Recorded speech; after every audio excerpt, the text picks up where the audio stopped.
either live by the gun or you die by the sword.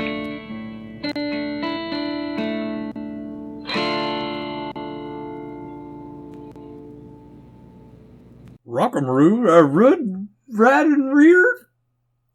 Rico. Yep, you're right. That was bad. I told you it was going to be bad. Welcome to The Good, the Bad, and the Weird. I'm Nico. And I'm Chris. And today we are finishing off the spooky season with your pick for our Halloween, our spoopy episode. Yes, and it's a movie that in my childhood stuck with me so long that I now watch it pretty regularly. Yeah, and I mean, so, do you want to say what movie we're doing? Sure, we're doing Scooby-Doo on Zombie Island. Yes. So, this movie, I know in our generation has a soft spot. I know I had seen it, and until you brought it up, I kind of had forgotten about it, and forgotten about Scooby-Doo for a long time, because yeah, you are very much the cartoon person, and my cartoons are very hyper-violent and adult. But, yeah, it's one of those ones that just, I feel everyone else in our generation saw it at one point or another, and it kind of spooked us enough where it was genuinely kind of scary. Yeah, this was, I think, for a lot of people, especially because this got played, I think, on Cartoon Network a couple of times. Yeah. It was released on DVD. This is yes. Hi, cat. This was Scooby-Doo, the franchise for Scooby-Doo. This was their first straight-to-DVD release for a movie. And before that, there'd only been... Not even straight to DVD. I'll get to that in a second. But we had, 3 or 4 movies on TV of Scooby-Doo before this, but they weren't very serious movies. They were pretty cartoony, but very formulaic old Scooby-Doo style movies where there wasn't a whole lot. They were mostly there to entertain the kiddies, and they weren't really self-aware. They were just cute. Yeah. Whereas this one not only was well created, it looks really good, especially compared to some of the Scooby-Doo stuff we'd had just before this. Okay. But also the story, the writing was all stellar. It took a lot of us by surprise. We'd liked Scooby-Doo. This was next level Scooby-Doo for us at the time. Okay. Because we didn't have the, 40-something movies now? There's 40, a lot. 45 movies. 36 of those are straight-to-home movies. I think almost all of them are now. There's been a couple of more recent theatrical releases. But, yeah, for a while, straight-to-home DVD was Scooby-Doo's bread and butter. Yeah. But ever since, we've seen a resurgence in not just the movies and the interest in the movies, but also the recreation of the TV show. Which, while some people didn't really care for the new art style, and I can understand why, the story concept was good. Okay. It was meant for a little bit higher of a kid audience. Yeah, and I'll get into that in a bit. So, for those who don't know, Scooby-Doo on Zombie Island is a 1998 direct-to-video adaptation, or animated film, that was written by Glenn Leopold, Davis Doi, and it was directed by Jim Sestrum, Hiroshi Aoyama, and Kazumi Fushima. Though the later two are not actually credited in anything at the moment. No. And it is based on the characters created by William Hanna and Joseph Barbera, who created the original Saturday morning cartoon series. And as you have mentioned, this was kind of a big point in the Scooby-Doo franchise. Yeah. We were nearing the 30-year mark, and it had been falling out after the 6th iteration with a pup named Scooby-Doo, which I vaguely remember on Boomerang. Okay. I've watched all of the Scooby-Doo franchise.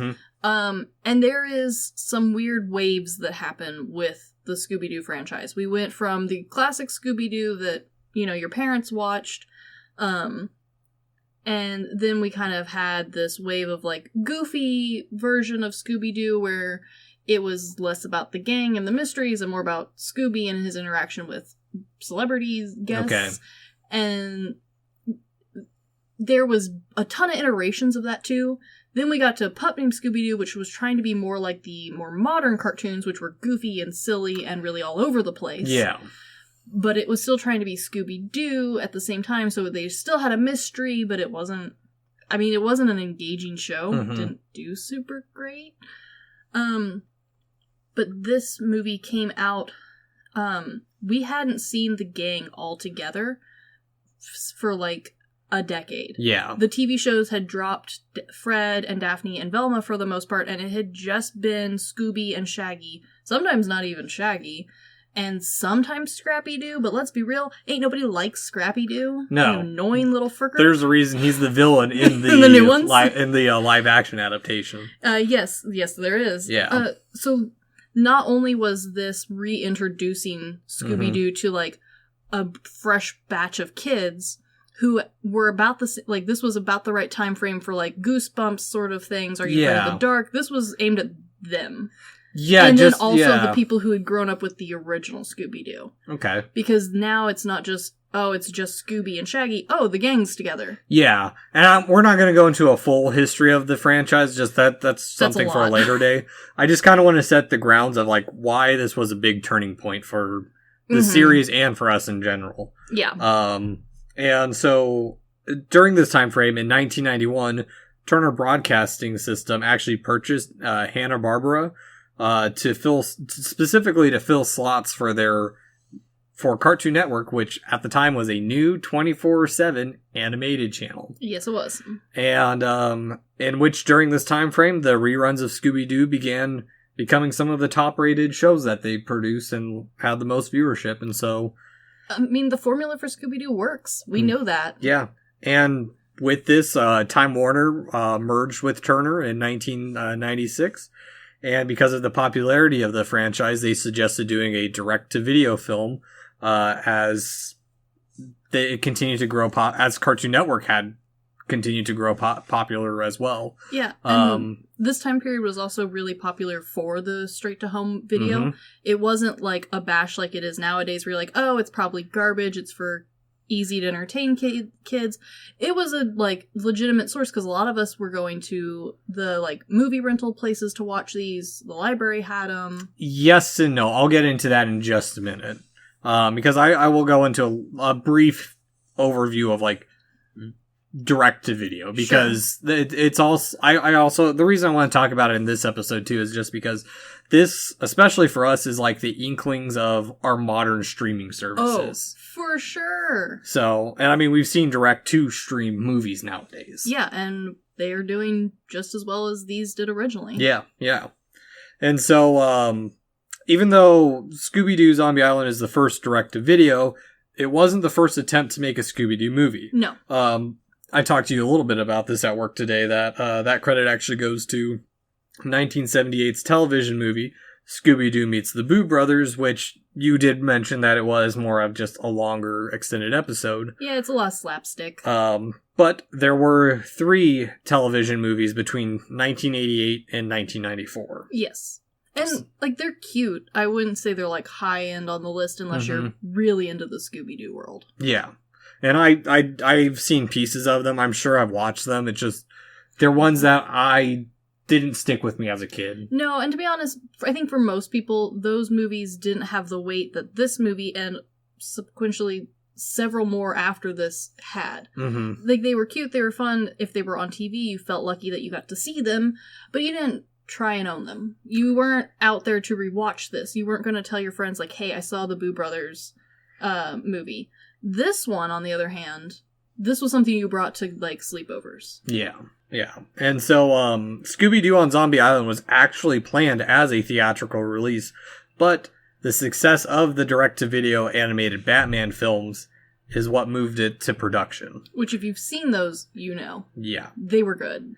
And so, this is why I do want to go over a little bit of a rough history / overview of the whole, direct-to-video, because even though these weren't the first ones to do so, it's what started it all. Yeah. At least in our minds. It definitely was like a cornerstone for a lot of us. Yeah, and the kids' movies, some of them were actually really good. Yes. But the format was actually mainly used for low-budget independent movies. Oh, for sure. And it became popular specifically in the 80s due to its, again, low cost and high profit margins comparatively. For example, this is actually one of the things that had the biggest influence on was the pornography industry. That doesn't surprise me.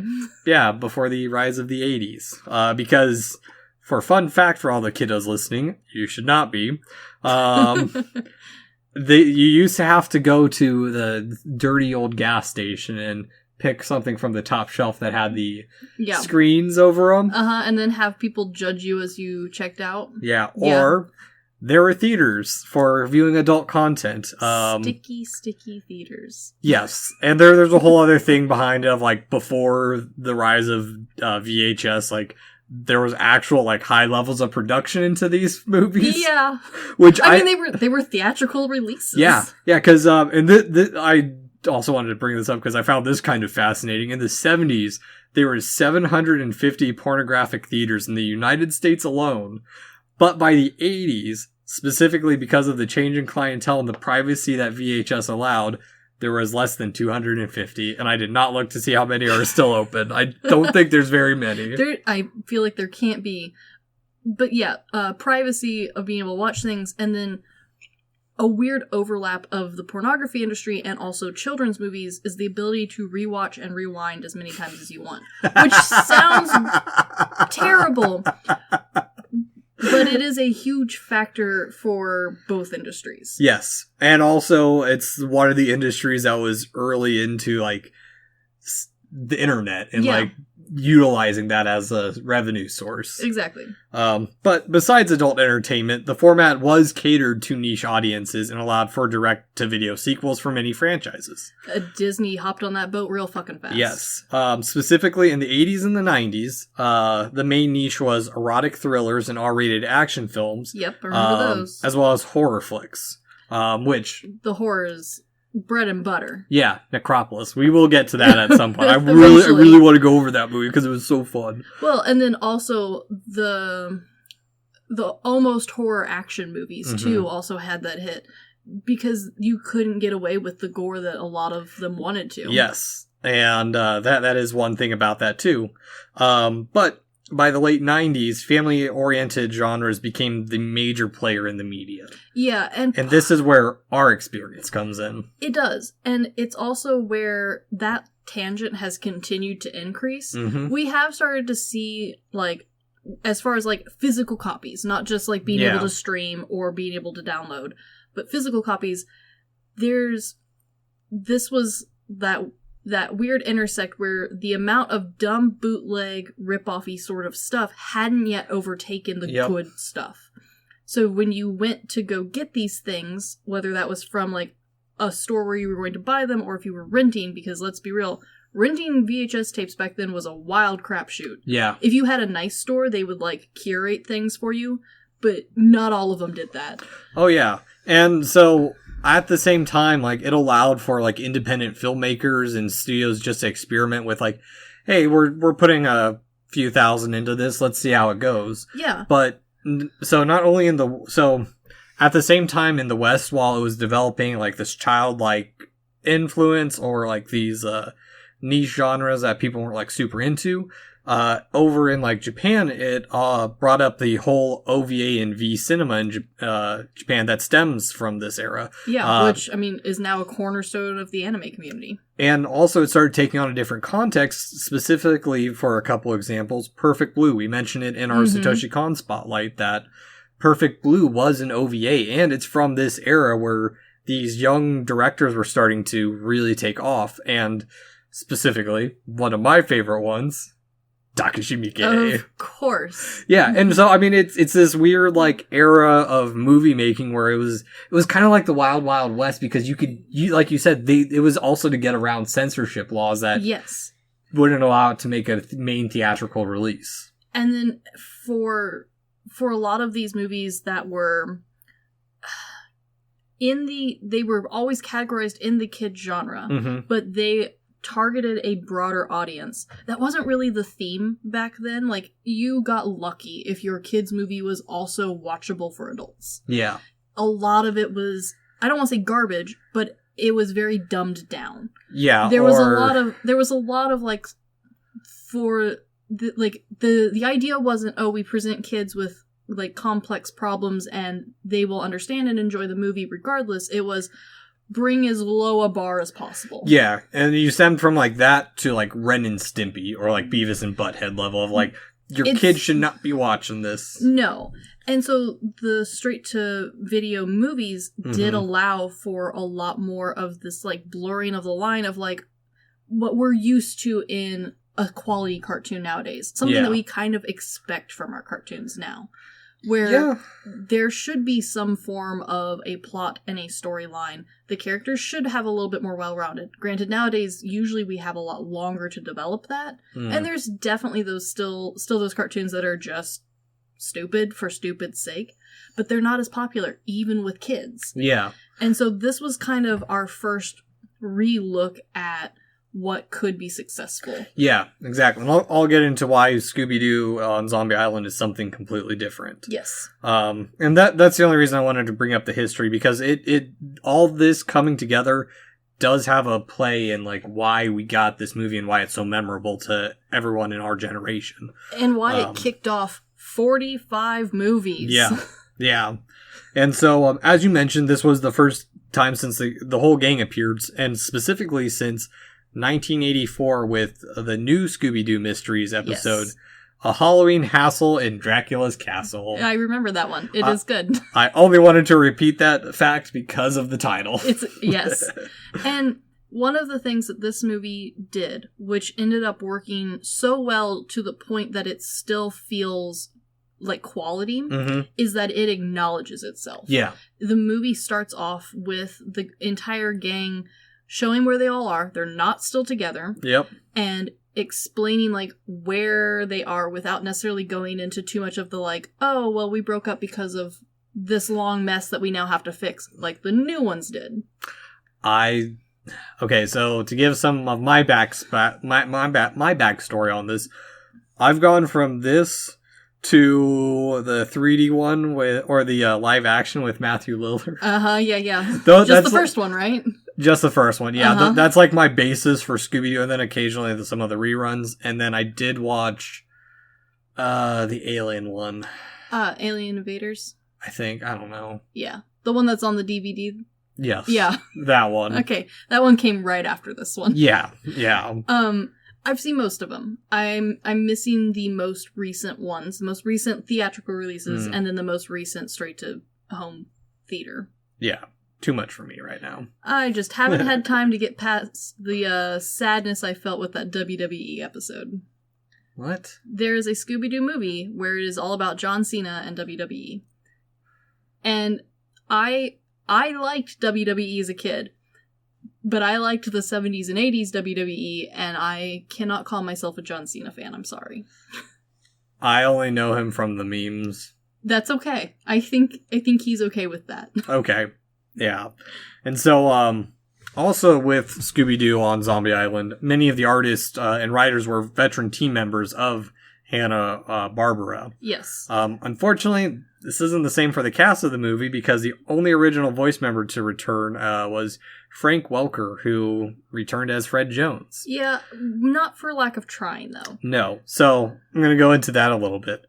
Part of this was due to Casey Kasem, the voice of Shaggy, refusing to do an advertisement for Burger King in 1995 because he was a devout vegetarian and demanded his character do the same. Which, okay, they denied him because they have a long-standing tradition that everything, like Shaggy's the vacuum human. Yep. Him and Scooby should have the same level. However, I think as adults looking back on the gang, most people would agree that hippie boy Shaggy would probably be a vegetarian. Maybe. He would be one of those ones who maybe, like, accidentally had ham regularly. But, like, throughout the show and movies, the amount of times that Shaggy is the only one who can talk to animals is a little obnoxious. Yeah. Well, and also on top of that, production had already begun, and Shaggy was already animated eating crawfish. Yeah, it was this is maybe not the one to start him on it, because the whole movie does take place in Louisiana, New Orleans area. Yeah. And they're not famous for vegetarian food. No, not at all. As for Scooby-Doo's original voice actor, he had retired in 96 and died in 97. Yeah. So you can't really raise him from the dead. Nope. We've tried. Radio personality Scott Ines replaced him, which the movie is dedicated to his voice actor. And granted, who plays Scooby-Doo and like how well they've done it has been a torch passed down since the original's passing. Yeah. And it is taken very seriously. So like this wasn't something that was done lightly for Scooby-Doo. They had it was a big deal. It was a big deal. As for the original voice actress for Daphne, Heather North, she actually was there, but only for one day of recording, and then they replaced her with Mary Kay Bergman. Yeah, and Daphne's one of those characters where, like, having the original back would have been great, but at the same time, she had, at this point, moved on to doing a lot of other stuff. Yeah. And she probably wasn't a good fit anymore. Or her voice had changed and just didn't match anymore. Because that was actually something that happened to Welker, is that the producers were like, your voice has changed. You need to talk higher. And he's like, no, this is the voice I did because it's based off of my voice. Like, I am Fred. Well, they had to look back at the original tapes because the producers had been so used to watching the TV version, which was time compressed and just sped up slightly. Yeah, which did unfortunately raise Fred's voice. Yeah. As for Velma, there actually had been multiple voice actresses for her between all the iterations of the series. Yeah. And they ended up going with B.J. Ward, who had voiced her character in the Johnny Bravo crossover. Yeah, and she had not only done the Johnny Bravo, but she'd done her rap sheet is quite impressive. Mm-hmm. And she ended up being a very good fit. And a lot of these people did come back to play these characters later on. The torches have been passed in the Scooby-Doo world quite frequently. Yeah. But each time it's done, they try to do it with like a gravity. Yeah. So when we say they've got replaced, it's usually like, there's always the camp of, oh, so-and-so should have still been doing it, but there's not a allowance for change. Yeah. Like, the goal is not to put your own spin on any of these characters, and everyone knew that. It's to update it slightly, because before we get into it, part of the reason this movie is relatively dark compared to many of the others is because the director wanted to deviate from just the standard person in a mask trope, which they've re-picked up, and he wanted to make the monsters real. On top of that, the team was given full creative freedom because the studio considered this movie a one-off experiment. Yes, they did. And honestly, this one, and then they did the same with a few of the successions after that. Yeah. Worked out really good in their favor. Yep. It's also worth noting that a good chunk of the script was lifted from a unfinished episode of a show called SWAT Kids. SWAT Cats. Was it Kids? I thought it was Kids. But the episode was named The Curse of Cataluna and was written by Glenn Leopold. I'm pretty sure it's Cats spelled with a K. I don't know. I feel like I watched the show growing up. I have no memory of the show whatsoever. That's okay. I feel like with a lot of Hanna-Barbera stuff, unfortunately, that is the case. Yeah. But except all of Fever Dream. Almost all the characters were updated to give them a more modern look. Yes. Without going too far. Yes. Because we've seen it go too far. Yeah, basically it was just them removing, like, bell bottoms and Fred's Afghan. Fred and Daphne both had neckerchiefs. Yeah. And so, everyone got a very light update. Yeah, the only person who didn't really change, like, at all was Shaggy. Which I find is interesting. And I don't know if you've gotten to this movie. So, I think it's like the third or fourth after this movie, a movie called Cyber Chase came out. I know of it because it was on Cartoon Network, and they played it a lot. They really liked that one. I know of it, I just haven't seen it. So, the way they... In Cyber Chase, because I highly doubt we're ever going to get to this, in Cyber Chase, one of the digital updates that the game developers did to make a digital version of Shaggy was to only change his shirt color to red. Yeah, well, they actually tried that in this movie, so that's what it's a nod to. So they tried that, but like they didn't like it, and they're like, he's too classic to begin with. Like, yeah, he already looks timeless, and they even tried to give him sneakers, which they have done later. Like, unfortunately, Shaggy does wear other clothes later on in the franchise, but most of the time it's a joke on the fact that Shaggy only appears to have one outfit. Yeah, which they make a nod to in this movie as well. So, we're now getting into Scooby-Doo on Zombie Island, and what are we drinking, Chris? Well, I've got some orange juice. I've got sparkly water because outside circumstances didn't let me go to the grocery store to pick up lemonade. It's okay. And I'm not drinking hot sauce. No.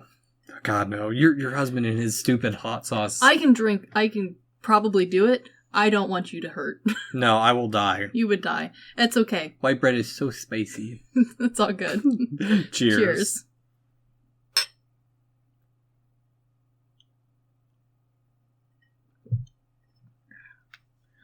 So, we open up on Scooby-Doo on Zombie Island with the typical Scooby-Doo opening.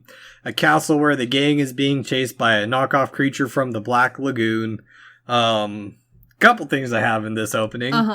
That creature is hella thick. He's very thick. He got big ol' booty. Yeah, but and also, Fred's arm strength. Oh, yeah. Holding Daphne and Velma. Oh, yeah.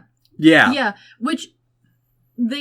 This movie starts the, like, fun reimagining tropes of, like, how strong is Freddy, because Freddy seems to be built like a fucking tank. He's built like an anime teenager. Freddy is an anime teenager. He's just from America. Yeah. Our stereotypical Japanese anime. Yes. And this one also starts to play off of the idea of, like, Velma is only really good for her brains. Daphne is a damsel in distress.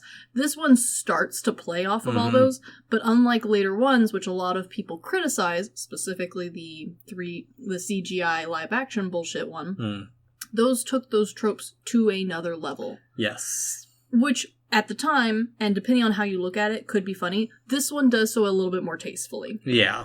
However, we don't address the fact that Freddy can apparently just powerlift 2 full-grown women. Hey, I mean... Good for him. It's cartoons. I've seen a lot more weird stuff. That's true. But also on top of that, this new iteration of the theme song was performed by Third Eye Blind. Yes. Which, this was their only contribution, this theme song. Yeah. But there was another band, too, that helped out. I don't think they wrote. I think most of this was composed by... Sky Cycle's the other band. Yes, that's the other band. I think everything was composed by Stephen Barmson. I did not look it up because music's not my big thing. That's okay. The only reason I remember this is because this one, with the addition of a couple others after this, the music for Scooby-Doo has always been good. Yeah. For a while, the music in Scooby-Doo movies went from this, which I would argue is pretty damn good. Like, yeah, it went from having it's catchy. It fits. Yeah, it's catchy. It fits. It's unique enough for you not to feel like it's, they're just reusing the old Scooby-Doo. They put some effort in, to all the way creating an entire fictional band who people fucking lose their minds for. You've told me about this, and I like this fictional band. I still have not seen it yet. It's okay. We'll get to it eventually. It's a Halloween movie again because it's witches. Yeah. Yeah. Of course. Yeah. Is there a non-Halloween witch movie? Matilda's not really a Halloween movie. Yeah, it's been a while since I've seen that. Any fantasy movie that's got witches and wizards isn't really... Yeah, it's not really Halloween-y. No, they're just evil. Yeah. Yeah. It's a very specific... Ooh, that'd be a good one. What's the difference between a Halloween witch and a regular witch? Normal witch. So, after this generic opening, it turns out it was all a flashback as Daphne is on the talk show Coast to Coast. Yes. And we learned that, as you mentioned previously, the gang has split up, but they all miss each other. Yeah, I like this so much better than the whole, like, feuding bullshit that later ones try. Yeah. This feels more natural because all of them have pursued what, as like fans of the show, you would assume these people went on to do. Because Fred is still with Daphne, and this is the first movie that actually alludes to them having a romantic relationship. Yes. Scoob and Shag have become 2 narcs for the TSA, specifically their food division. Yes. And Velma works and owns a mystery bookstore called Dinkley's. Which is so cute. And, like, from a fan standpoint, this all makes perfect sense. I like it. And, I mean, it's nice nods to, like, where everyone's at. Yes. And very quickly, they all get brought back together because they all miss their old shenanigans, and they get a mysterious call of, like, of course I'll return. Of course. This is better than selling mystery novels.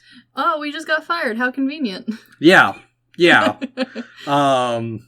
Also, one thing I forgot is, like, how kind of great the insults are in some parts. Yes. Like, can you imagine you're in an argument with someone and they just call you a gorgonzola? Yes. How do you even react to that? I don't think you do. I think you just get to accept that you're now a gorgonzola. It's just like one of those weird insults where you're like, I don't know what that's supposed to mean, but I feel like I'm supposed to be insulted. Yes. Yeah. Also, Scooby looks a lot like Hobbs in this moment. Yeah. Yeah. The whole pear-shaped body. Yeah. Yeah, by the way, the reason Scooby and Shaggy got fired is because they ate all the contraband. Yes, and in classic Scooby-Doo format, they are now roly-poly. Yes. But only for the next 5 minutes because those metabolisms are through the roof. Yes. It reminds me of, Mark keeps sending me One Piece spoilers just because I know he wants me to watch it. There's a part he sent me, like, Usopp's. Yes. Super chunky. It's that transformation. Yes. No clue what's going on in the show, just Usopp was fat at one point and super skinny again. Yep, that sounds about right. Yeah. And so, Daphne is clueless on this because on her and Fred's way out across Coast to Coast or whatever the hell her new show is called. Yeah. Spooks and Ghosts. She's forgotten her own birthday because she's working too hard. How adorable. But the gang surprises her. Oh, and everyone actually wants to be there. Yeah. So happy. Freddy's a good guy. They've still got stale Scooby snacks. Very stale Scooby snacks. Nice nod to the franchise without overusing it. Because I think this is like... This is it. This is the only Scooby snack. Yeah, I think it's mentioned once more that they have Scooby snacks. Yeah, but but it's not used as a motivational tool. No, not at all. And so the gang is off to New Orleans and Mystery Inc. And they're back to their stereotypical shenanigans just with New Orleans icons. Yeah, and honestly, for a first, go at a movie, New Orleans is a good location. Yeah, well, most haunted place in the U.S., apparently. Yeah, and it also runs nicely because it's a spooky place that both adults and kids can, easily get behind. Yeah. And honestly, America doesn't have a ton of those. We've got Salem, we've got New Orleans, and, depending on how far you want to stretch it, maybe some spooky woods or spooky desert. Some neighborhoods. You moved the tombstones, but you didn't move the graves! Yeah, exactly. Yeah, that kind of bullshit. So, picking a full-on city does set it up very nicely. I'm sorry if I'm laughing. Hobbs is just staring me down from my bed, just creepily. She's gonna put those thoughts in your head about feeding her. Feed me, Seymour. But actually... I'll have to post a comparison shot of Hobbs and Scooby. And they are shaped similarly. Yes, they are. And most people on this podcast have not heard Hobbs because she's the quiet one. She is very sweet. Yeah. So polite. And so the gang's tired of, even though they're back together, it's the same old song and dance. Yeah, and maybe this isn't going like how we thought it was. Yeah, and I think this is the first song by the other band, by Sky Cycle. I think so. I can't remember what it's actually named. I have it written somewhere, but I don't worry about it too much. Yeah. But while the gang's just trying to figure out where they're gonna go next,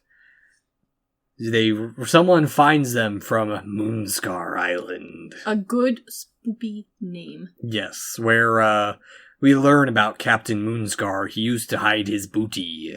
Yes, and pirate already been done in the Scooby-Doo franchise world, but at the same time, Ghost pirates! Ghost pirates! Yarr! Which, also, necessarily not follow someone to a second location, never follow a stranger to a remote island in the middle of a swamp. Oh yeah, no, the stranger danger just doesn't exist for this gang. No, not at all. But, because they're even just like sitting there thinking about it, and they're like, I don't know, we've been to some, and she's like, this place is real. It's really real, guys. It's scary, and they're like, okay. Which Velma proceeds to do her research by hopping onto their computer-based database system. Yeah, I mean, this movie's updated. It's not modern. No. We still got a giant camcorder and computers that look like they could murder you. Yeah. We gotta also remember, this is before Y2K. Computers were still kind of like... the future. Yes, exactly. And everything was beige and gray if it was electronics. Yeah, and also you were allowed to get away with more, like, internet... how does the internet bullshit work? Mm-hmm. Just accept it.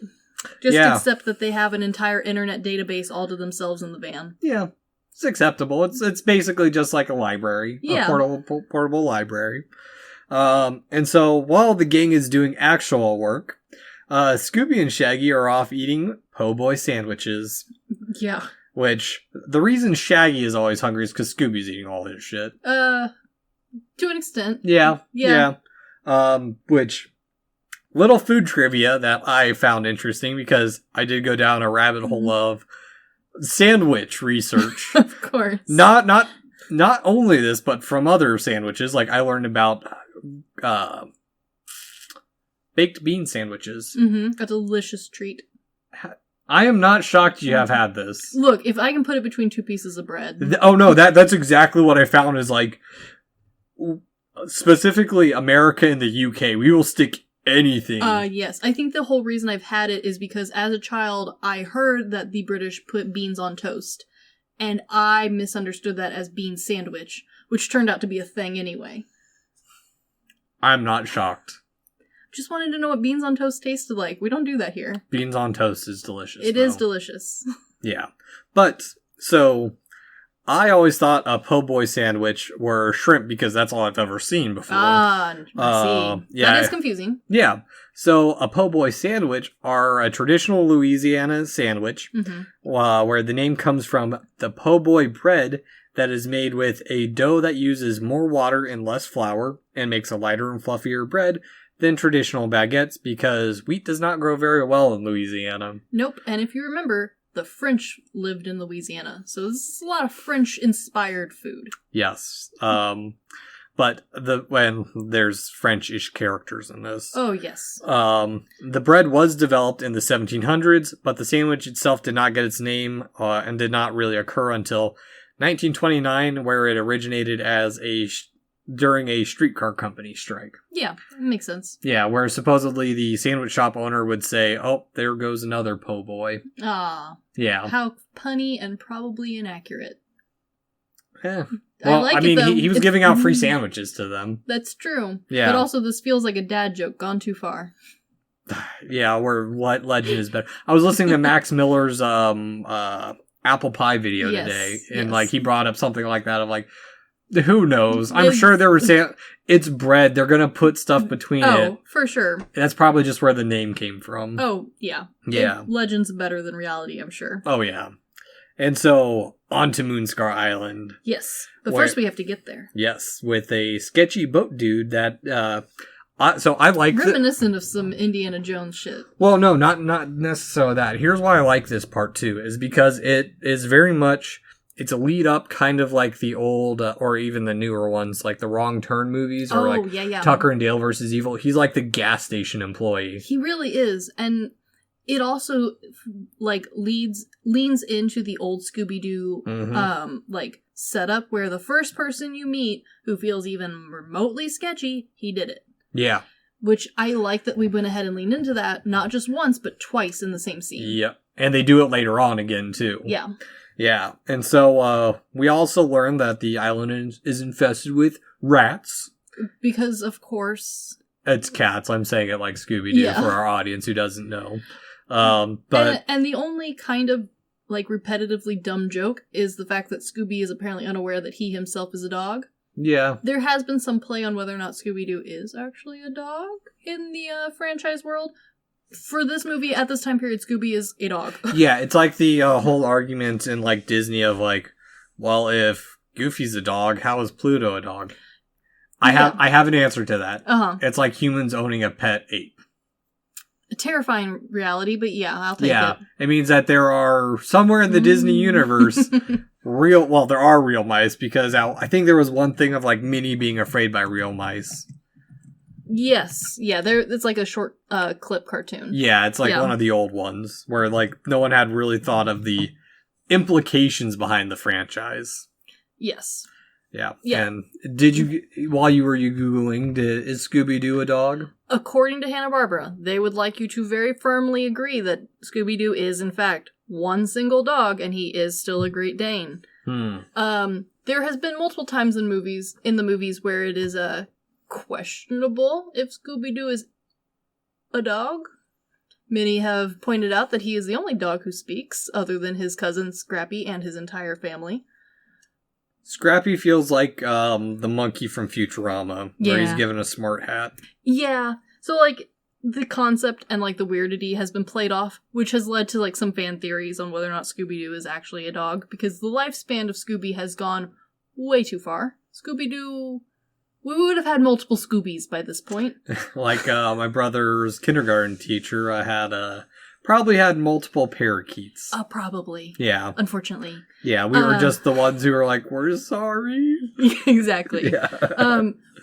And by this point, though, while some of the TV show episodes had, like, joked at it a little bit, the movies, for the most part, have been like, yeah, no, Scooby's definitely a dog. So it was a little... The first time that Scooby went dog-ware in this movie, it was a little like, huh. Yeah. And then this is the only joke for me that, like, it repeats because that's how kid humor works, and like occasionally that's gonna happen, whatever.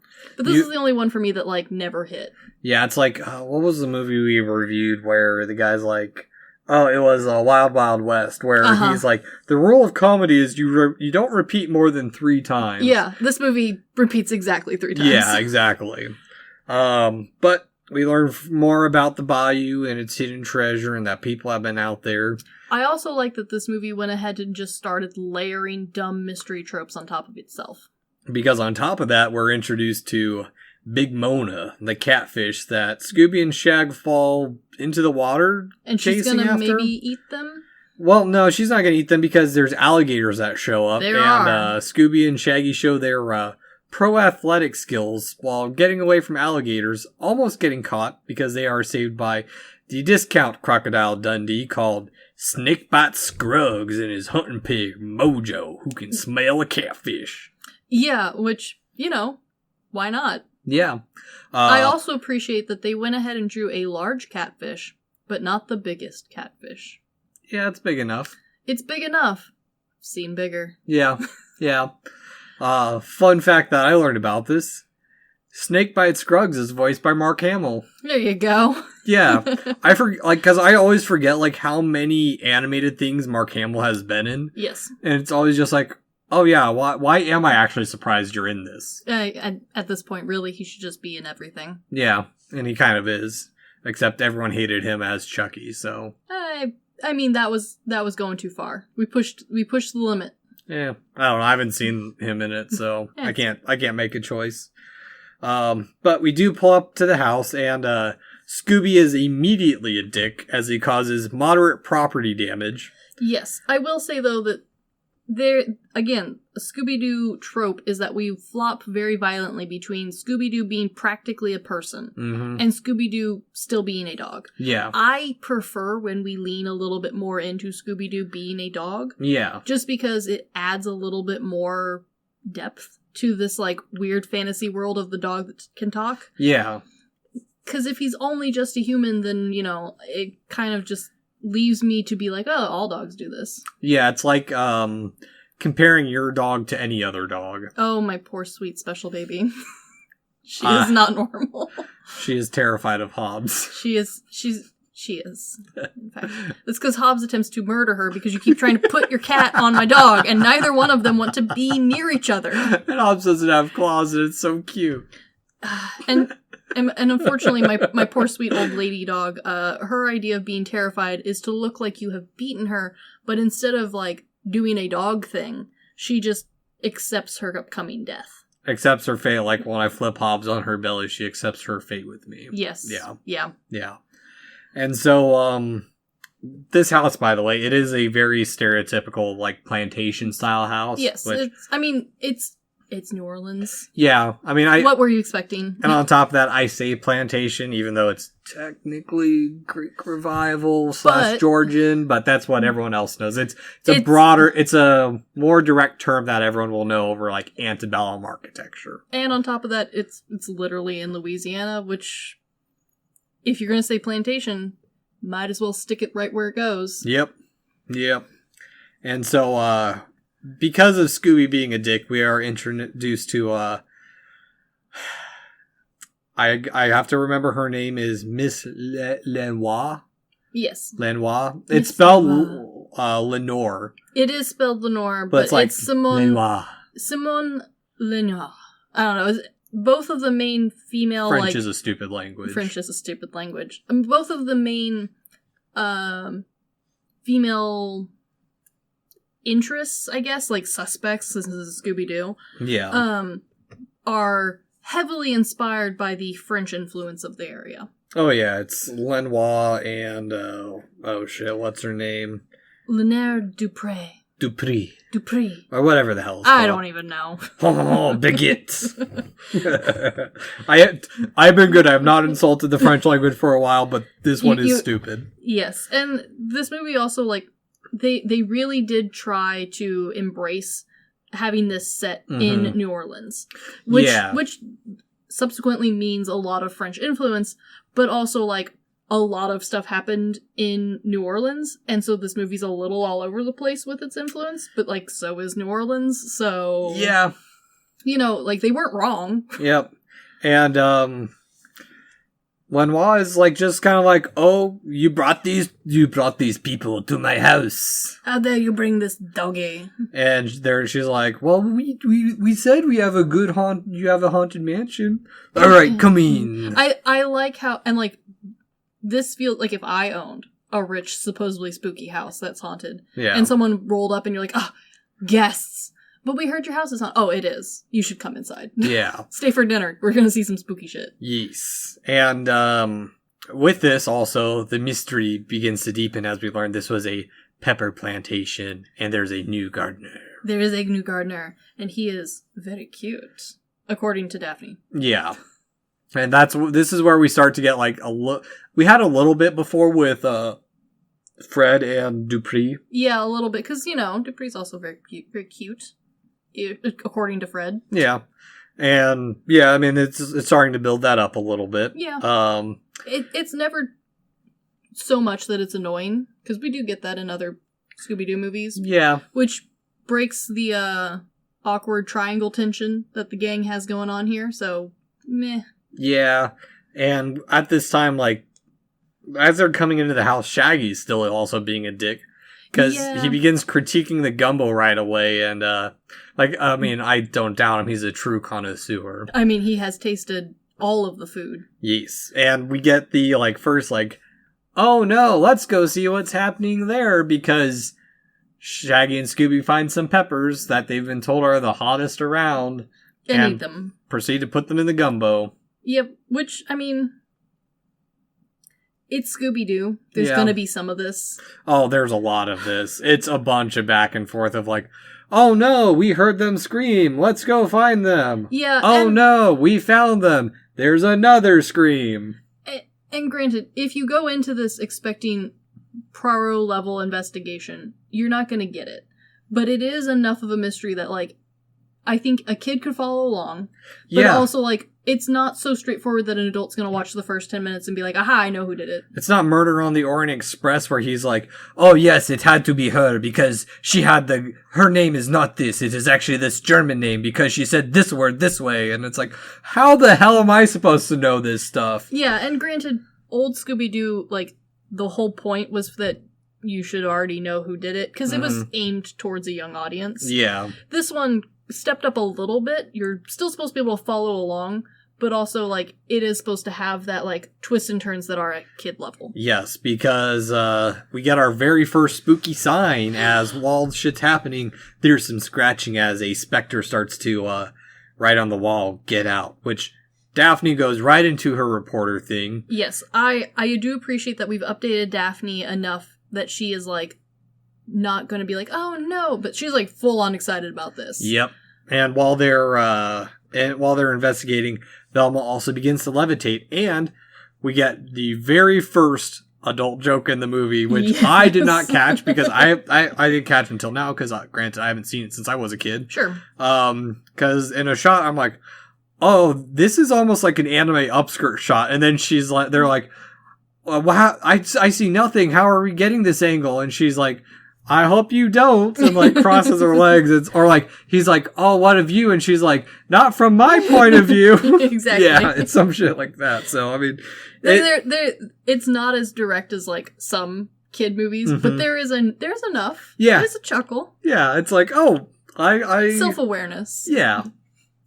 And so, upon reviewing the tape, it is revealed that it's Morgan Moonscar, who has been tearing up the drywall with his sword. Oh, spooky. Yeah. So spooky. But, you know, Ghost Pirate fits the theme. I'll take it. Yeah. And on top of that, like, I mean, there's actually some level of mystery because we do have a couple of spots in, like, that montage scene where they're revealing, like, oh, this is how they made the ghost. It's a projection. This is how they love it, because they do bring up that, like, oh, we've seen this before. It's probably wires, and they're like, yep, nope, no wires. They do. I don't want to say harp, but they do bring it up enough to like a magic show explain, like, no, there's really not any wires this time, Freddy. Yeah, it adds a bunch of like random stuff that doesn't really. You could have it removed, and it's almost the same movie. Exactly. Because Scooby and Shaggy continue to make themselves at home by packing a lunch. Yes, they do. Well, Velma starts committing more property damage and fucks up the kitchen even further by, like, scraping it off with a spatula. Which, yes, she does fuck up the kitchen, but I would argue that she has improved it, because she has revealed that the wall is made out of the side of a pirate ship. Yes. Which is dope, and why would you put plaster over that? Oh. I mean, other than I know why, but, like, don't. This is a whole rabbit hole. But Miss Lenoir says that, oh yes, this house is very old. They must have used some of the wood from the pirate ship. Which is the dumbest thing I've ever heard. Yes. But I don't care. Oh, no, it's great. And so, out at lunch, Scooby... They're dipshits again. Scooby keeps destroying the property in pursuit of rats. Yes, and at first there was a lot of cats, but not so many that you were like, the fuck are all these cats doing on this island? We are now reaching crazy Catwoman amount of cats. There's an infestation level of cat.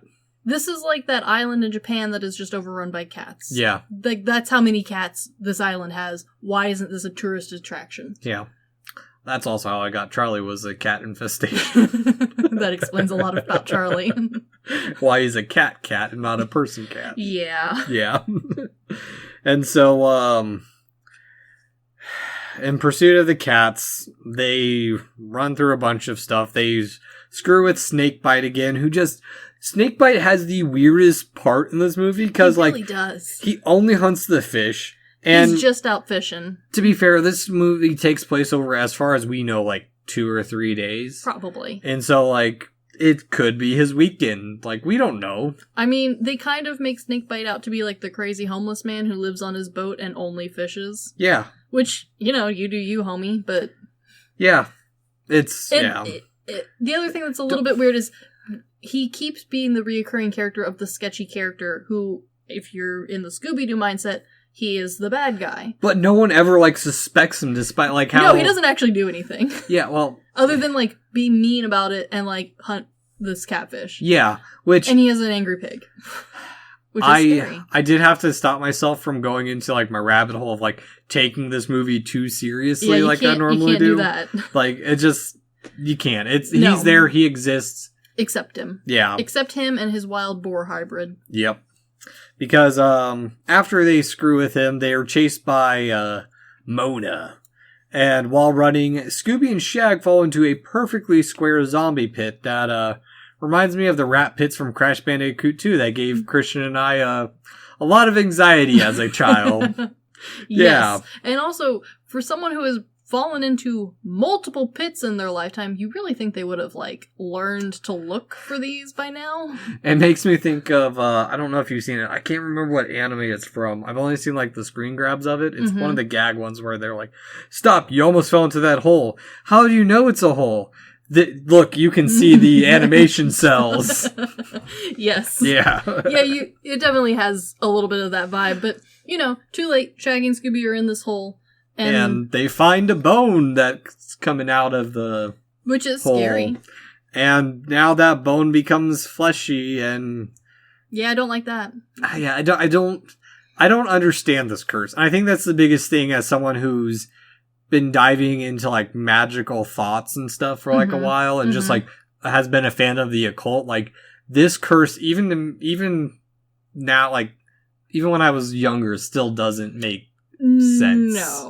No, it doesn't. But it wouldn't be Scooby-Doo on Zombie Island without a zombie. Yeah, maybe it's Pirates of the Caribbean thing. Yeah, maybe something like that. I don't know. Again, don't think about this movie too hard like I do. Nope, definitely don't. Yeah, and so they get out, but everyone shows up after they hear some screaming and find them getting out of the pit, and they run into the gardener, who is planting plants in the middle of a swamp. Yeah, not suspicious at all. That hole was the hole he dug. Yeah. He dug. Dug. And as Velma points out, that hole's awful deep for some peonies. What was that movie, The Great Pretenders? Yeah. They're not peonies, they're marigolds. I might not know my flowers, but I know a bitch when I see one. I still need to watch that movie just because of that scene. It's so funny. And so, as the sun goes down, the gang is offered to stay with all the Southern hospitality. Because why wouldn't you stay at the spooky haunted house? Yes. I did a little bit of digging because I did not know much about the whole concept of Southern hospitality other than the trope. Okay. What did you learn in your research? It comes from, in general, the Midwest has had that, and even the North has had different levels of, hospitality. It's not like Seattle, where Seattle's supposed to be super frigid, but specifically in the South, it comes from the slavery days because it was much easier to entertain when you weren't the cook, the cleaner, the cocktail maker. Yeah, there was also, at the time period when the idea of this hospitality was popular, a almost weird interest and fascination with recreating old balls and parties and way of living that it comes from the Victorian era bullshit. Yes, or the aristocratic French. Yeah. So the idea of constantly having people over, showing them a good time, having parties and balls and that sort of stuff, that was all very popular. Yeah. And so you wouldn't dare have someone over for just one day. Oh yeah. You would go visit for a week. And so part of that was also proving that you were a good host because that was part of your clout.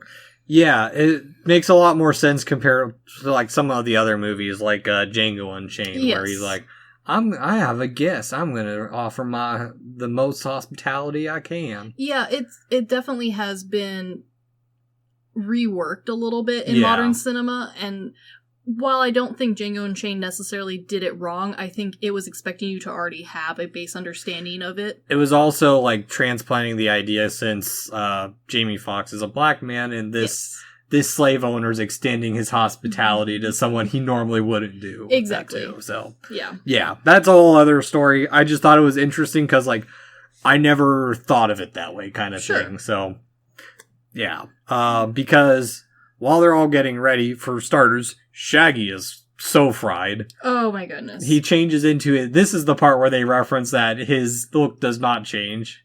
No, bless him. He has the green version of the Steve Jobs look. Yeah. But you know what? He looks good in it, and he knows it. And I appreciate that he looks at himself in the mirror and goes, man, I need a trim, and takes off, the tiniest little millimeter of hair. Yeah, it's like those 5 whiskers. It's like those stupid TikTok videos that are coming out of like people shaving when they've already got a shaved face. Or like how to properly clip a beard. And they take nothing off the bottom. Yeah, I love those. Yeah, exactly. Because while they're getting ready, we also get a stupid owl joke. We do get a funny owl joke, which, I giggled. Yeah. But in this, a Confederate mirror ghost spooks them. Yes, so not only do we have spooky pirates, spooky cats, spooky man hunting random catfish with his wild boar, we now have spooky Confederate goats. Don't forget goats. Meh. Actually, that would be scary. You're just walking through your house and you hear a meh. Or like the yeah, one of those. That would be terrifying. That would be great. But I do. So this part is kind of it's a nice little nod to a bunch of different things. Because also at this point they're doing the investigation of the mirror.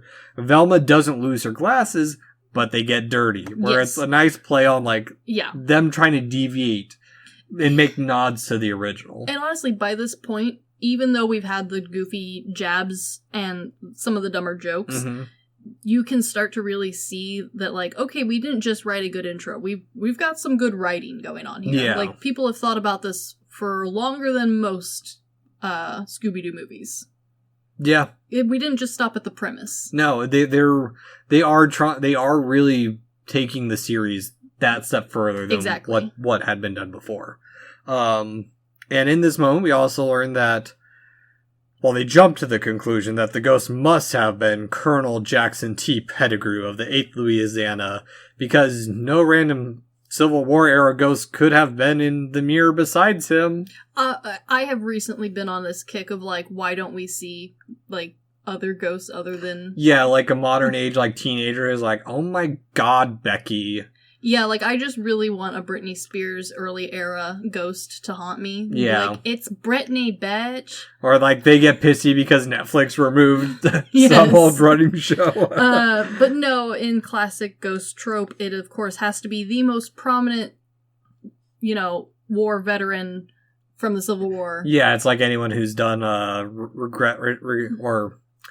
regression hypnosis to find their past lives, where it's I was an heiress. Everyone was Cleopatra. Yeah, no, you were probably a peasant. I am fully aware my past was probably peasants. Oh yeah.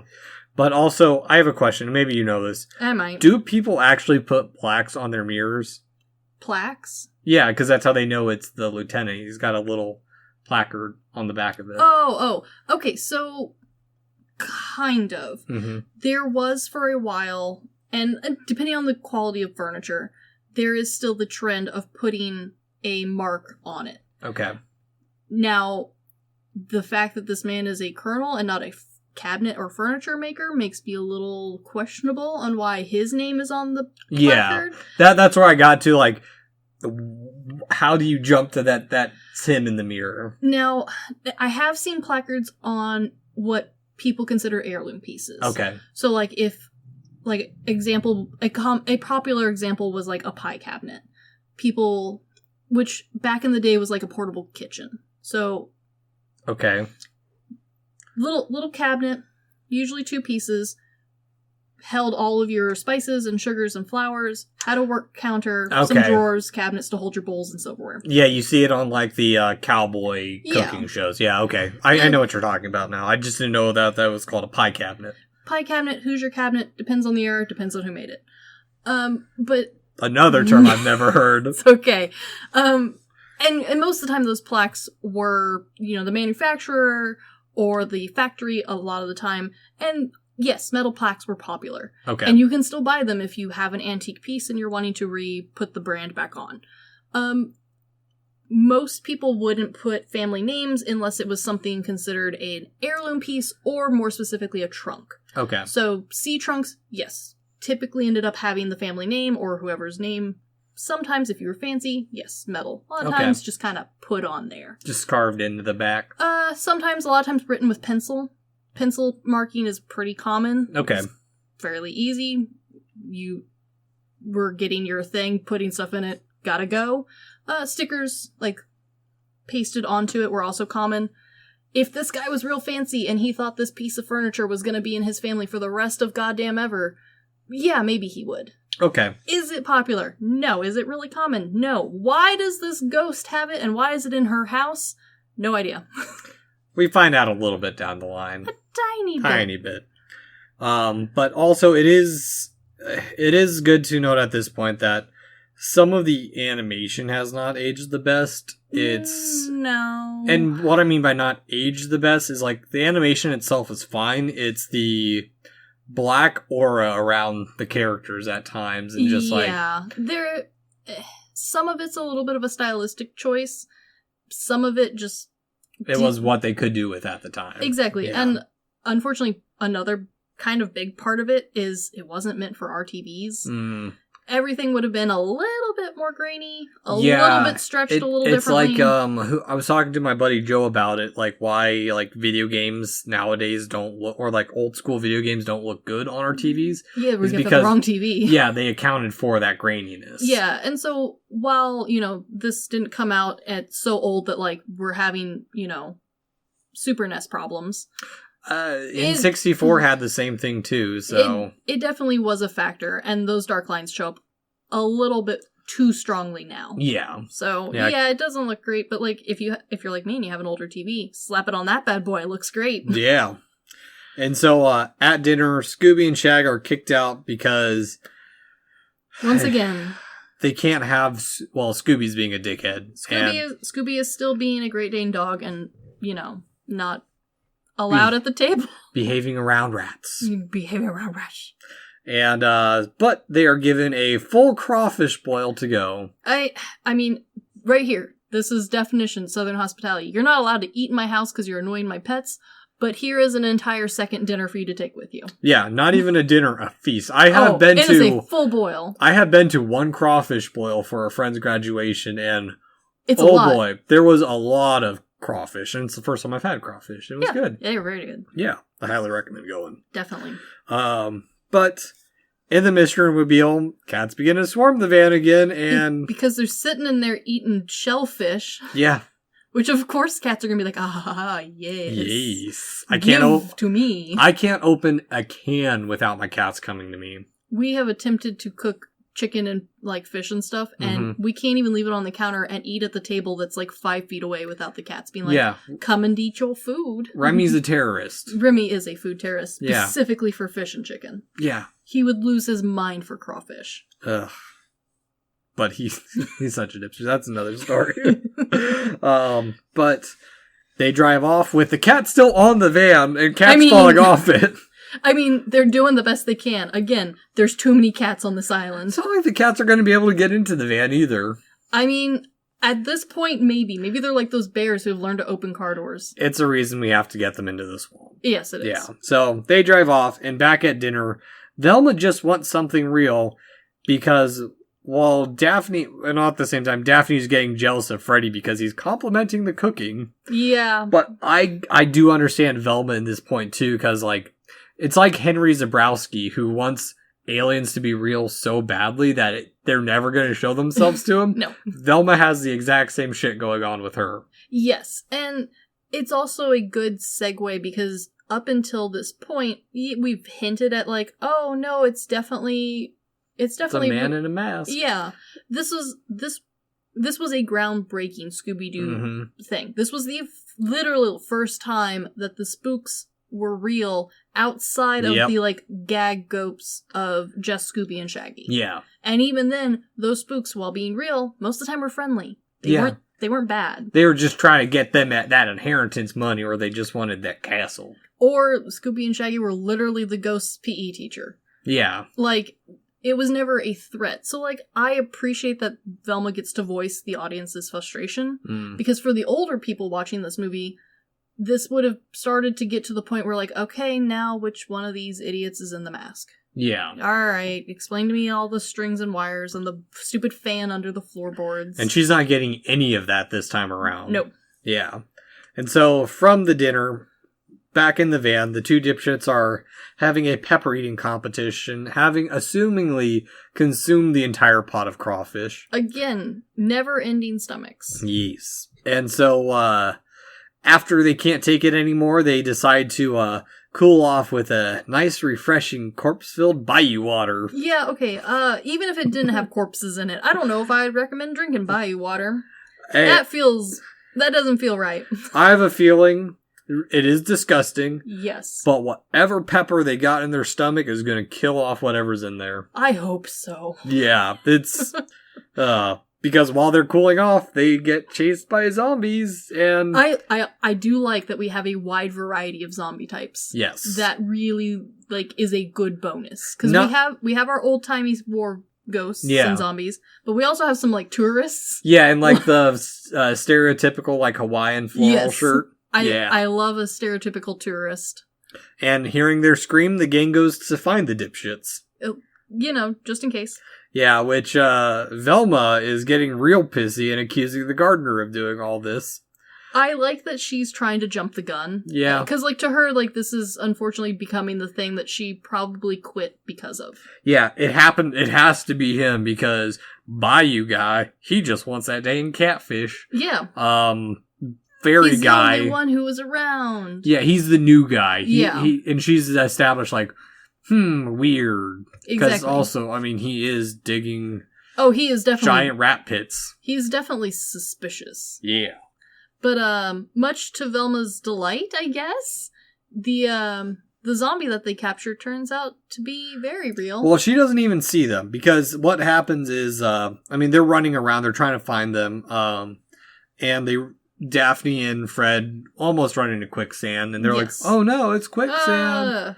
Better watch out for it. Not the quicksand. I think this is the movie. It was this movie and another one that gave me the fear of quicksand as a kid. Indiana Jones's depiction of quicksand definitely cemented in my mind that it would be a bigger deal in my life than it has turned out to be, and I am disappointed that I learned what to do in quicksand, which is not a real thing. Yeah. And even when it is like that, it is very minimal. It is not, unfortunately. I will never need to use the survival skill. I am disappointed. Hey, aren't we all? Aren't we all? Disappointed the whole gang is up until this point. Very true. Because while they're all running, because the zombies do run after them, the dipshits are reunited with Fred and Daphne as, that's right, they split off. That's how they've gone in separate directions. Fred and Daphne, they're reunited, and Fred decides to decapitate a zombie, thinking it's a mask, and just straight up ripping this corpse's head off. Which, granted, it is dead, but it also has a lot of ligaments still. Fred is powerlifting. To be fair, they all probably were bones to begin with. Yeah, but now we have something holding that head on. Yeah. And they proceed to play hot potato with the head, too. A good gag. Yeah, it's funny. It works. Yeah. Because, after this, random storm starts a brewing, and the gang has to deal now with the zombie tourists, because before we were only seeing the pirates. Yes. Because there was only one chasing, Freddy and Shaggy. Or not Freddy and Shaggy, Scooby and Shaggy. And everyone's on the run again, and oh no, the camera fell in the quicksand from earlier. How will we ever prove all the spookiness now? And we get a not so horrible song. Yeah. It's called Terror Time. It's pretty good. I'll listen to it again. Yeah. Maybe not regularly, but I'll throw it on my Halloween mix. Yeah, no, exactly. It's perfect for that. It's like the Monster Mash. It is like the Monster Mash, only with more sprinting. Yeah, and so everyone gets split up again. Scooby and Shaggy find a wax figures, and the other three reunite as they hear screams in the house. Yes. Because back in the house, the owners are missing. Oh no! A secret stairwell has been found. How surprise! And Renee, or whatever her name is safe. But Lenoir has been dragged off. Oh no! But Velma knows what is happening. And not even in a few minutes, like immediately Velma's like, she got drugged away? Really? Yeah. You sure about that story? Yeah, Velma has no chill in this movie. No fucking chill. And also this movie cuts down to a clear footprint in the dirt. Like, this is where the movie's treating us like an idiot. It is, but also I appreciate that, like, we're not having to play the dumb game with most detective stuff where, like, oh, only Velma saw the footprint in the dirt. No, we also get to see the footprint in the dirt to solidify that Velma is not just a sassy bitch, but a correct sassy bitch. Yes, there is a difference. You can be pissy at her because of her attitude, but you can't deny that she's wrong. You can't deny that she's not wrong. She is throwing them facts. Yeah. And so, the gang finds a voodoo ritual room. Spooky. And another element to our spooky mystery. Yes. Because I actually forgot to mention this, because I knew I would forget to say it. I did write it down too. Earlier on, when they're all getting settled, everyone's talking about they mentioned that they're missing something. Well, yeah. At least Velma, Daphne, and Fred do. Yes. Because it turns out the first time it has not been a man in a mask, because the two house owners come out. They're Werecats. Which, saying on paper, sounds dumb. The visual transformation of these women looks really cool and legit spooked some kids. Yeah, no, like this is the part that's stuck in my head. This is like the T-Rex appearing in Jurassic Park for the first time. Whereas, like, as an adult, you're like, this is a little corny. Yeah. But as a child, you're like, holy shit, Werecats. Yeah. New fear added. And we also learned that the group's been brought in because they are being sacrificed to their cat god, and they've been doing it for 200 years. And the only reason they haven't done it to Shaggy and Scooby is because they're too stupid. Yeah, they're too dumb. Yeah. Which, bless them. I understand. That's a fair point. Yeah. I do like how we seemingly threw a lot of random crap at this plot. We've had pirate ghosts. We've had Civil War. Yep. We've had zombies. We've now had voodoo. We've had tourist zombies. We haven't just had one zombie. We've had multiple types of zombies. Multiple types of zombies. We've had weird... Not multiple types, multiple aesthetic zombies. Yes. Because they've all been the same. We've had a weird bayou man chasing a catfish with a hog. And ghost pirates. And now we have... Ghost pirates who can turn into zombies. Yes. And now we have werecat women who practice voodoo.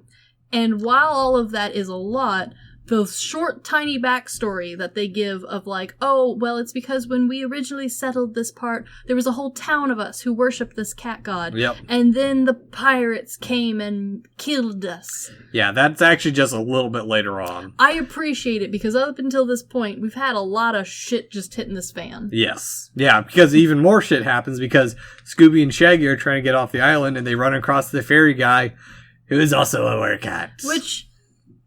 I accept his existence, but I don't like it. It's stupid. It's dumb. It's just something to, like, it's something to tie in the fact, and, well, it is kind of smart, too, because otherwise the big plot hole in this whole thing would be, he brings people to the island, but they never leave. Yeah, like he works. I understand him, and, like, from a horror writing stance, which is where they, like, tried to be when they were doing this, minus, you know, they toned it down. Yeah. Like, he is correct. Like, that is the correct character. Yeah. And that is the correct trope.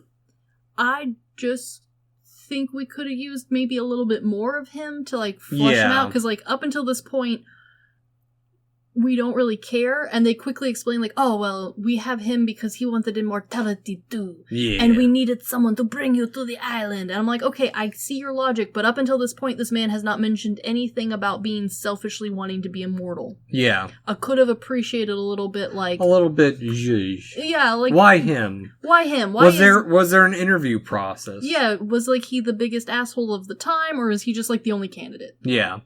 Like, what was our situation? They just went prowling the streets of New Orleans to find a candidate. Yeah, and so, you know, it's there's a lot of stuff happening. I appreciate the writing attempt to tie it all together. Yeah, I do wish they went in a little bit more, because, like, the nerd I am, I went into trying to find if I could find, like, the specific Werecat legend they're based off, because I've known about, like, Werecats. Sure, Werecats are not, new. Yeah, and I mean, they're legends that are associated with werewolves. Sure. Only in the U.S. specifically is there a bipedal werecat. That's what I could find, but I couldn't find, like, a very specific legend, and they all kind of stemmed around Sasquatch.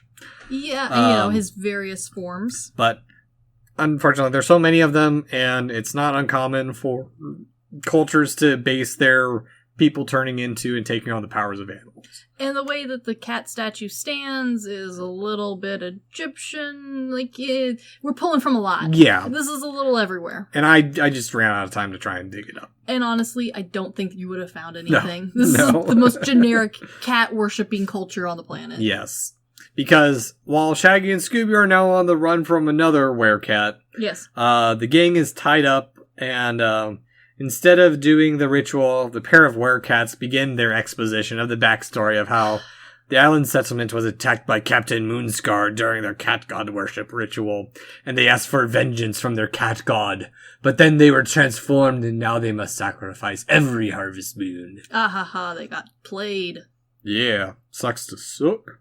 Yeah, I mean, the backstory is fine. Yeah. Mostly because, like, it's a really short backstory. Yeah. It doesn't really feel like an overly drawn monologue. Like, it is, in, like, hindsight. Yeah. But while you're watching it, you're like, yeah, tell me all about your Yeah, cat because people. not only that, like, they explained that they killed the original plantation owners to get the land and also for sacrifice, and then they needed more sacrifices, so Fairy Dude was brought in. They do explain, like, all of the zombies outside. Yeah. I don't care, but, like, thanks for trying. Yeah. I appreciate the effort.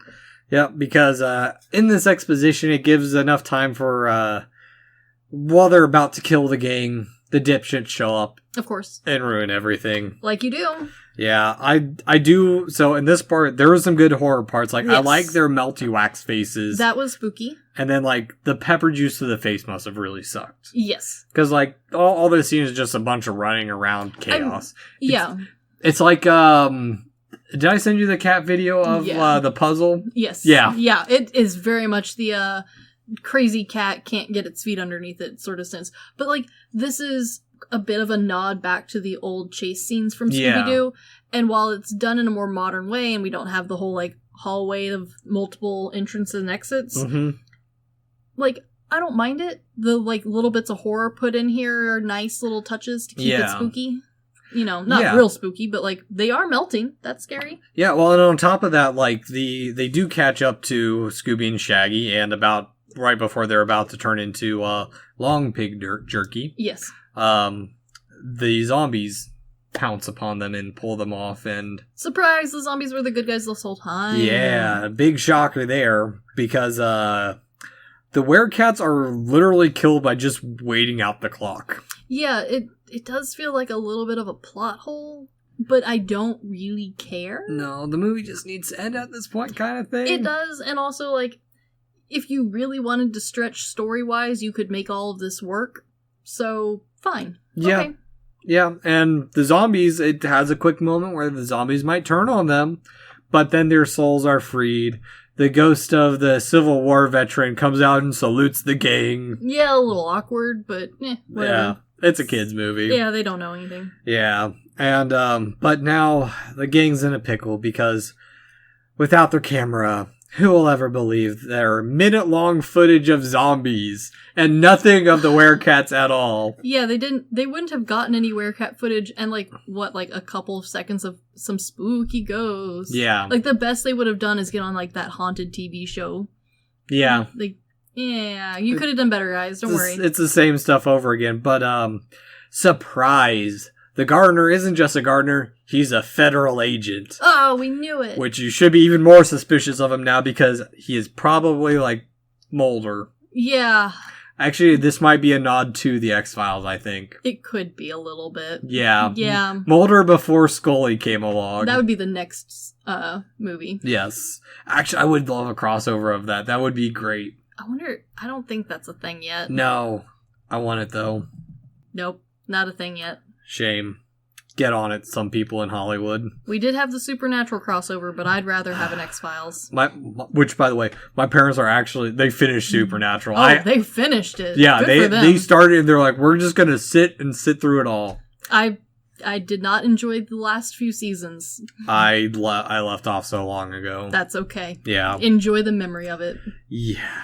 I mean, I'll get to it at some point, but I'm too busy right now. Fair. But after being revealed as a good guy, swish swish, good guy. Yeah, definitely a cop. Velma now has a lady boner for the detective as the gang boats off into the sunset, and Scoob manages to screw up Snakebites for final catch of the movie. Yep. As the cats now surround Scoob, who has his pepper sandwich, and the credits roll. Oh no. And there's a nice little makeup where Scooby pours a bowl of milk for the cats. Yeah, I mean, like, it's a cute little after credits scene. And big stretches, Charlie. yeah. So yeah, that's Scooby-Doo on Zombie Island. Yeah. I mean, it sounds dumb and kiddie talking about it, but it really was, for the time, right up there with, like, Goosebumps or Who's Afraid of the Dark. Yeah. Us. Well, and on top of that, like, so...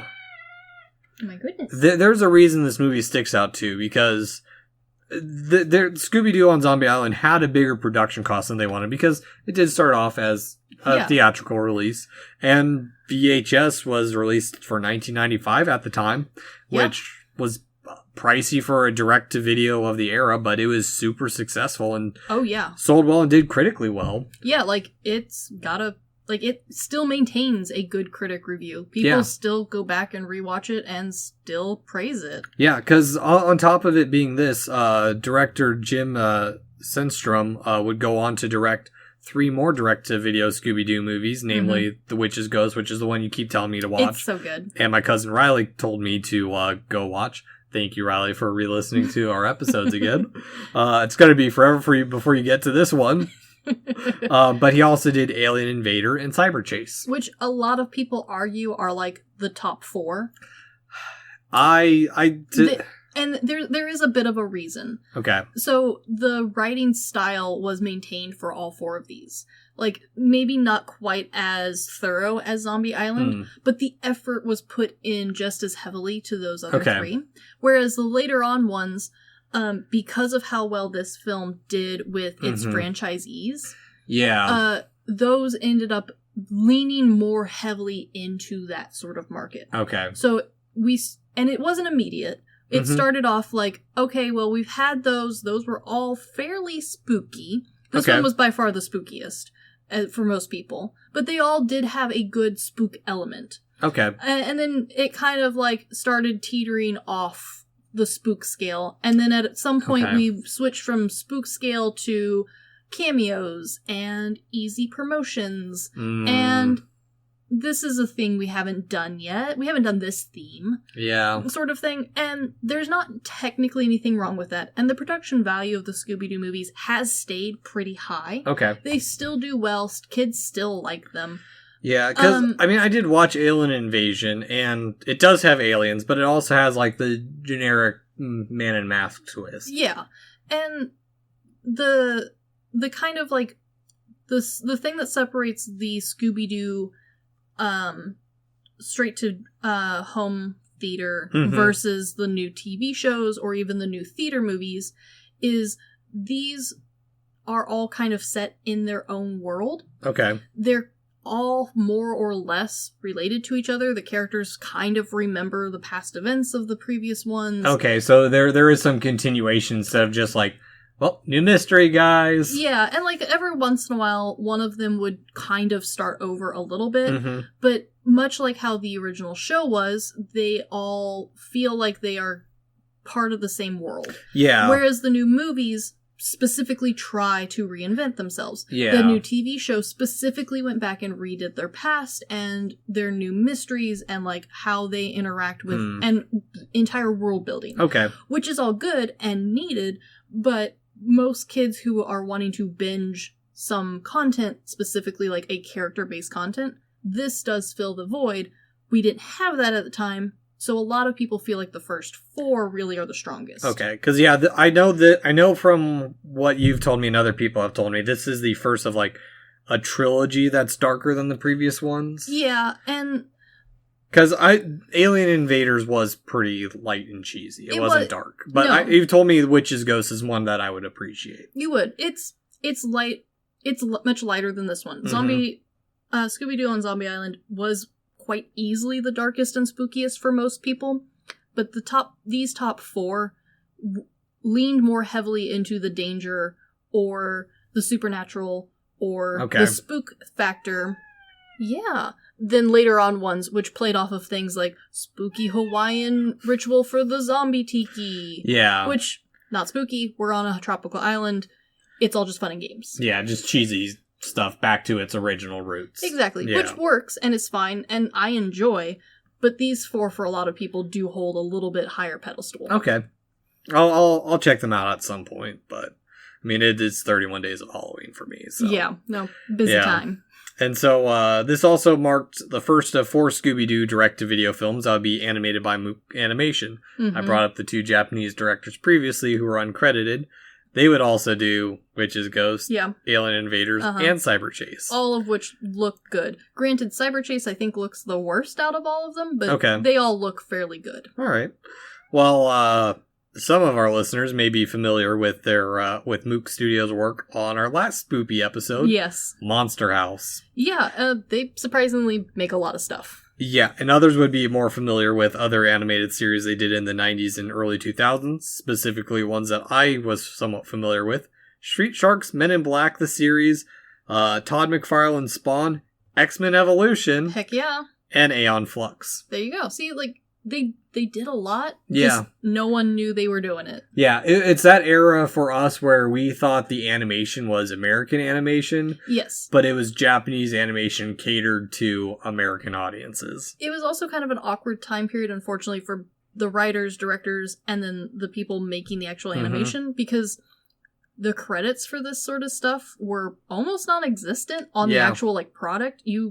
There is credits that roll, but no one's reading them. Yeah. And on top of that, most people wrongly assumed that, like, Hanna-Barbera was making this. Yeah. Or Warner Brothers was making this, which they might be distributing, or their name is on it, but they're not the ones making. Yeah, it's like in Little Mermaid where they outsourced the bubble animation to a Chinese studio because, for those who don't know, Little Mermaid almost didn't have bubbles because they didn't get the prints in time. Yeah. Or they got them in time, but, like, they got close. It's real close. Yeah. So, we've brought up this quite a bit that because of this, we now have 36 direct-to-video Scooby-Doo movies, as well as 1 animated theatrical film, and others in the works now. Yes. 2 live-action films, 2 live-action television films, as well as a live-action direct-to-video itself. Yes. And a bunch of shorts and TV specials. I mean, this brought Scooby-Doo back into the limelight. It really did. And granted, this wasn't the redesigning of Scooby-Doo. This just brought back the, like, love of Scooby-Doo. Yeah. And this movie was loved well enough that in 2019, Warner Brothers Animation released a direct sequel to Zombie Island. Yeah, Return to Zombie Island. Yeah. It's not as good. I assume so. But, like, it's not as good, but, I mean, it's one of those... Scooby-Doo has a weird place in the direct world, even to this day. Because, a lot of them are corny, a lot of them are cheesy, most of them aren't as good as this one. Yeah. But they aren't as bad as a lot of the stuff that gets put out. No. Even some of Disney's own sequels aren't as well made as even the worst of the Scooby-Doo franchise. Or it's 13 or 14 Land Before Times now? We don't talk about them.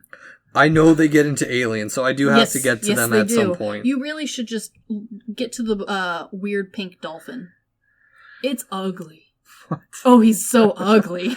I'm sure I will, because I unfortunately I will be babysitting in the near future, and I'll have to have some children stuff available, and I'd rather something that I'm kind of tangentially bringing our friends' kiddos into, like, hey, you guys are homework for me, kiddos. Sit down and watch. Yeah, and honestly, like, they are a good way to, like, bribe yourself into watching these sequels, because most people aren't stupid like I am to try and just watch them. I do watch them. I somewhat enjoy punishing myself by watching all of them in one go. Yeah. And yeah, there is a weird level of quality that the Scooby-Doo franchise brings that a lot of these other ones don't. Not just Land Before Time, but most of the Disney sequels' budget's just terrible. Yeah. Or the voice acting's bad. Or the animation is just straight up garbage. And I know this is like one of your specialties because this is the stuff you grew up on. Oh, yeah, and like some of them I grew up on the sequel or the third or fifth one first because that's what we rented from the library. Yeah. And so like I worked my way backwards through a lot of these series, and so by the time I got to the first one, which was good, I was like, whoa, hold on, what do you mean her eyeballs look in the same direction? Oh yeah, your Lord of the Rings stuff. Oh, it's so a gold mine. Yeah, and like, I mean, I have direct-to-video and all, like, going and renting DVDs and VHSs is a big part of my childhood. I mean, oh yeah, that's how I got into my love for horror films, was this kind of stuff. Like, when we were in high school, I didn't realize at the time, like, how much Peter Jackson was a horror nerd. Oh yeah. Like, we watched Bad Taste, we watched Evil Dead. Mm-hmm. Like, a lot of these, like, old, by our point, it was more DVD based, but like, stuff that has like a cult following now, and like, yeah. I'm going into these rabbit holes of these Grindhouse collections that are trying to save these old VHS tapes that we don't have access to anymore. Yeah, and one of the things that Scooby-Doo and this type of level of direct to consumer sort of movie led up to is the expectation that your Insta streaming is good. Yeah. Like, the entire Scooby-Doo franchise, while they don't actively put themselves out on streaming like, example, Disney Plus does, it's not... Yeah. I mean, you can rent them. Yeah. Like, it's not hard to get them, but the quality level is at a point where even before this was, like, an expectant, like, this set the bar for a lot of people. Yeah, which, I mean, and we've talked about it. We've had this continuation of it, of like, yeah, this is what set it, but it's not like... They didn't let that bar drop too low, I think is what really helped. Because it would have been easy after, like, the third or fourth one for them to start just... And granted, they were just cashing out on the Scooby-Doo franchise, but they maintained a level of writing and a level of animation and a level of voice acting that a lot of people now expect out of their, like, 5th or 6th edition of a movie. Yeah, and I mean, looking at it too, we've talked about just direct-to-streaming stuff, and R.L. Stine with the Goosebumps. Yeah. And now I didn't realize he had done another series called Fear Street until I watched the Netflix adaptation, the Netflix original adaptations for 31 Days of Halloween. Yeah, and...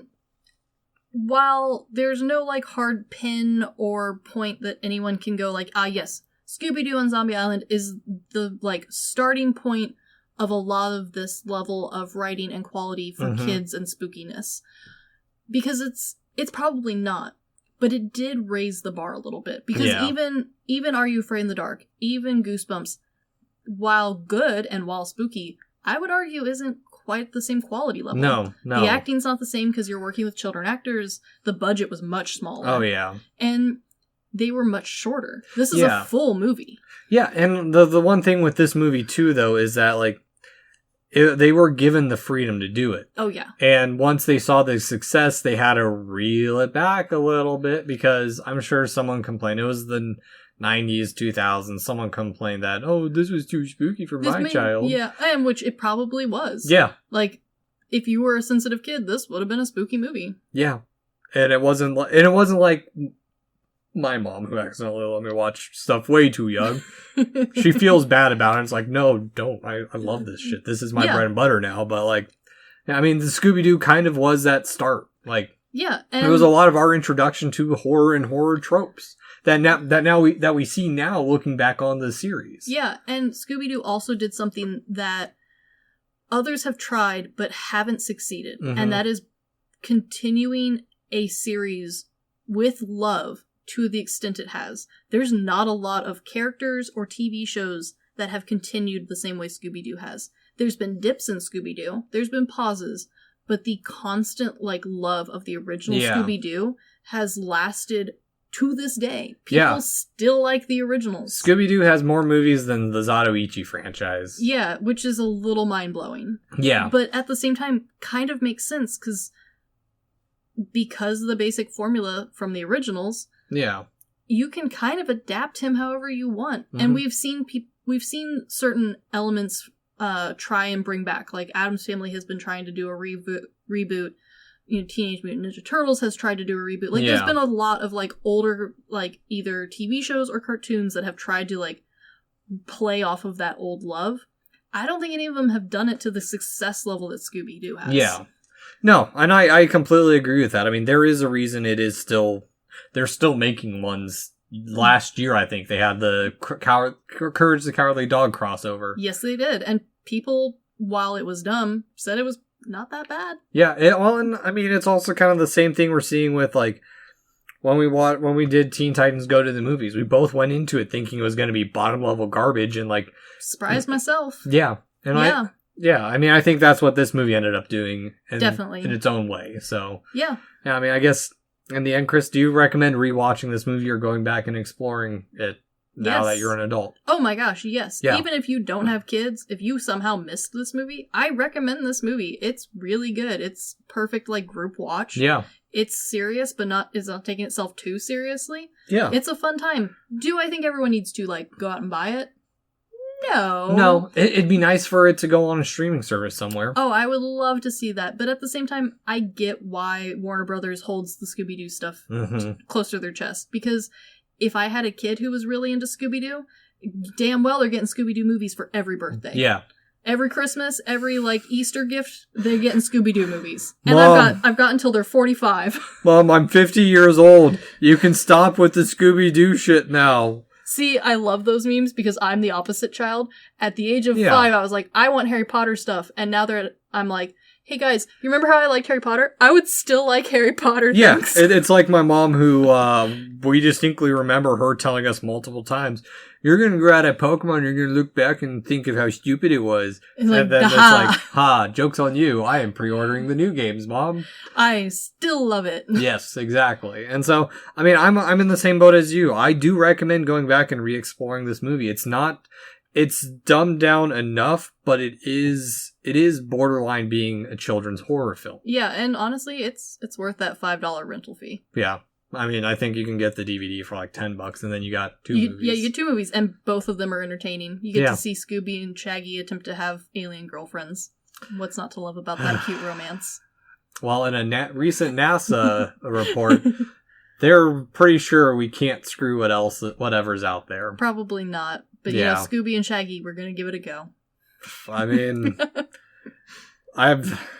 that's a whole other rabbit hole that I know there are movies out there that I'm sure that is a franchise. In the VHS section of this episode that would be right at home. I'm sure there is. Yeah, so I mean that's the end of spooky season for us. Yeah. I mean, not for me. I mean, go if you want more horror reviews. I do 31 Days of Halloween where I'm reviewing 31 horror films that I haven't seen on our Instagram page. So yeah, check us out at TGTBTW_podcast on Instagram. And I'll be sprinkling some spooky things when I can. Yeah. I know you've got a lot of other stuff going on, and I've imposed this upon myself. And I want to continue doing it, but yeah, go check us out there on Instagram. It's a fun time. So. Yeah, definitely. But anywho, this has been The Good, the Bad, and the Weird. Thanks for listening. Peace.